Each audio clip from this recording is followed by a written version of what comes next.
Thank you. So a city's smartness is determined by the availability of free Wi-Fi. Actually, I hope none of you think that, okay? Let them eat Wi-Fi. The problem is people might not have access to devices, they might not be digitally literate. How is that going to help the triple threat of poverty, unemployment, and inequality? And really, are the basics in place? Should you be worrying about Wi-Fi when your roads are just potholes, when your sewage just overflows, when the water doesn't get supplied, and when your electricity cuts out all the time?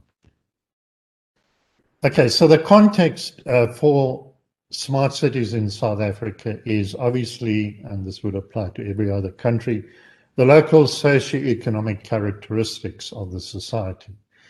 Poverty, inequality, unemployment, digital divide. Those are major factors in South Africa. And then specifically, if we look at the nature of the cities and towns here, there's the spatial structure, a lot of that caused by apartheid, but also caused by subsequent planning or non-planning.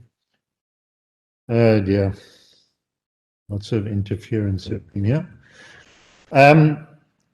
So the spatial structure in South Africa, there's sprawl, there's separation, there's fragmentation, and unlike many other countries, the poor are not in the middle of the city, they're as far away as possible on the outside. And then there's a lot of informality. And so the municipalities have challenges, capacity, resources, skills, and the huge backlogs and aging infrastructure. So, but there are pressures on cities and towns in South Africa to become smart. But now the problem is, what does it mean? And first of all, what does a city mean? So is it a new greenfields development, a brand new city? Does it mean upgrading the whole city? Does it mean upgrading only selected suburbs, only the rich suburbs? Is it repurposing old industrial areas? Is it a new high-tech gated community? And then what is smart? Is it just lots of fancy 4IR technologies? Is it e-government? Is it replacing libraries with the World Wide Web? And you might laugh, but that's what some people think. Is it better ICT infrastructure? Is it technology to transform the core systems? Optimize returns from finite resources? We would hope so. And one has to remember that it's really about the people, businesses, transport, communication, water, energy, and so on. It's about the efficiency of urban operation and services. It's about smarter management by the municipality. It's about smarter service delivery. And fundamentally, it is about happier stakeholders. But a smart city should also be sustainable. So that's the impact on the natural environment, the impact on people, the impact on the economy, and so on. It also needs to be resilient, capable of dealing with future shocks and stresses, whether these be climate change, natural disasters, human disasters, and so on. And it really needs to be inclusive. It needs to be smart for all. It needs to have active participation. The citizens are not just there to be told what to do. There needs to be spatial integration. It mustn't be a fragmented environment. There needs to be spatial cohesion, bringing services and people and so on together. And again, it has to improve people's quality of life. So now, in terms of the technologies for smart cities, smart does not equal technology, okay? But many technologies provide building blocks for smart cities. The technologies by themselves do not make a city smart. It's the people who make a city smart. what they do, how they use the technologies, and so on. It has to be driven by real needs, the real needs of the municipality, of the municipal staff, of the councillors, of the residents, of the companies, of all the stakeholders in that city. And a key stumbling block is the need for education and training for all stakeholders. Because it's so easy just to dump things there without people understanding what they are, how they function, how they can use them, how they can benefit from them, and so on. So now, what are the technologies? Okay, you've all heard of 4IR, Fourth Industrial Revolution, but a lot of things that are labeled as being 4IR are not. They are really just pseudo 4IR. They really are Third Industrial Revolution. They're just basic automation. They don't go beyond automation. So there's just a whole lot of technologies that I've got listed here. Some of these would be directly interfacing with people, you know, with the community, with the staff and so on. Others are underlying things. So something like artificial intelligence, very few people will interact directly with it, but they might interact with things that use AI, such as the system that sets your traffic lights, or autonomous vehicles, or things like that. High performance computing obviously can underlie these, and data analytics or big data. But of course, if you've got rubbish data, what's the point of analyzing it?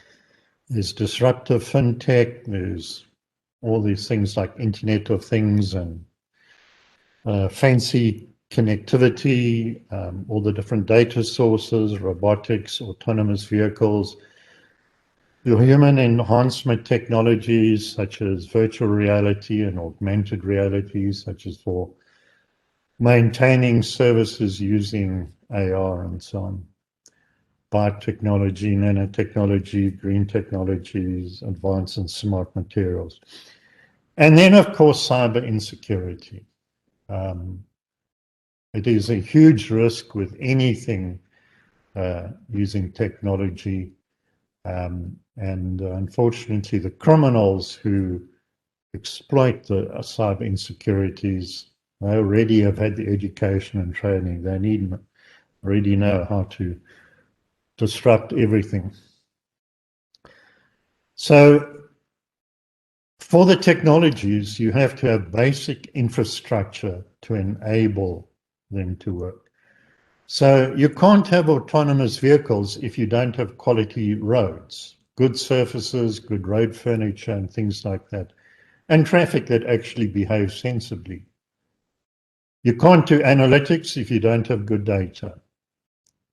But on the other hand, 4IR and so on can actually help improve the infrastructure. So with smart utility grids, could detect water leaks, could help balance the load on an electricity network and things like that. But of course, these things can encourage technology push, and there are lots of big companies doing technology push because that's where they make their money. And we must never forget that there are unintended consequences. And the key problem is that the progress with technology is much faster than the progress with things like ethics, legislation, and case law, and so on. So hopefully 4IR is not about ignoring the rules and regulations. People tend to forget that these rules and regulations are there for a reason. They're there because people were dying. They were there because infrastructure was being destroyed.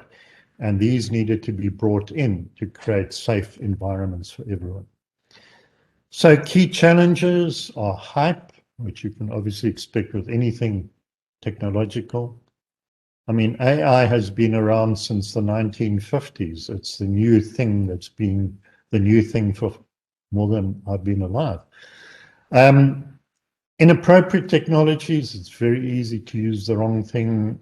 And illegal uses like surveillance, that's inappropriate.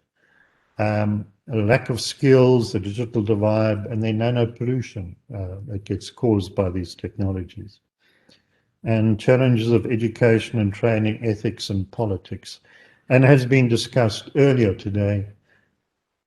And the key problem is that there is a significant reduction in the need for low-skilled workers, and it's not just a matter of saying, well, we'll transition them to the new technologies, but that's impossible if they haven't been educated. They basically probably need to do 10, 15 years of education before they can actually become functional, because the education has been so poor or so limited.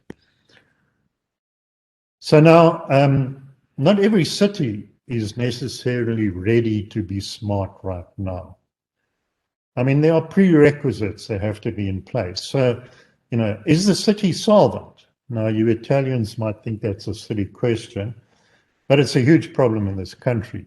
I mean, I think there are about 20 municipalities that are under administration. How well is the city run? Is it a lot of political infighting, or are they actually doing what their jobs are? What is the condition of the infrastructure? Are there the skills and capacity, and are the stakeholders participating? The citizens, businesses, and so on. And of course, cities must participate with their neighboring cities, with province, with national, and so on. What is needed to enable smart city initiatives must be driven by the real needs, the needs of the municipality, of the staff, of the residents, of the companies, and of other stakeholders. And what initiatives can actually improve the readiness? So you don't just sit around and wait to be ready, you make yourself ready. Dr. Okay, Cooper, sorry to interrupt. You have 1 minute. You have 1 minute. Thank you. So to do, build capacity, assess readiness, develop strategies and so on, and document and share the lessons learned. Thank you very much.